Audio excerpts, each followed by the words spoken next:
Mr. Harris, in your meeting this morning, what was decided about the Park Department police? Why, I am quoting Bill Yoder. He had to get away. He is our park board president.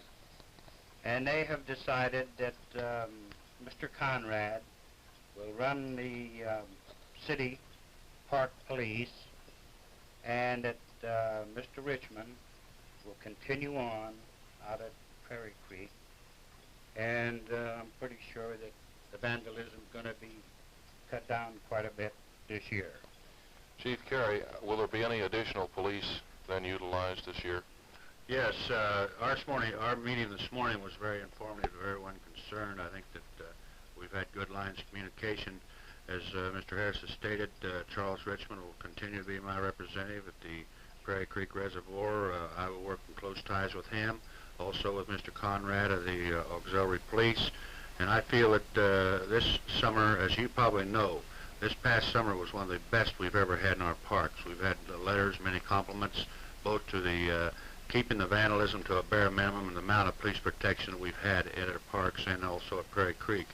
This will continue to improve. I think with the planning we're having now in our planning division, working with Mr. Richmond, Officer Richmond, and Mr. Conrad, I feel for sure that our city parks this next summer will be the safest they've ever been, and we aren't going to only expect this, we're going to demand it so the citizens can use the parks, use the facilities that are available to them, and we'll use whatever men necessary and go to whatever expense necessary to see that our parks are safe for our families and above all our young people. By more men, will you be hiring more police officers then? We feel that through the winter months, our meeting this morning, looking over our reports, we found that perhaps at Prairie Creek and in the past we've used too many men in the winter.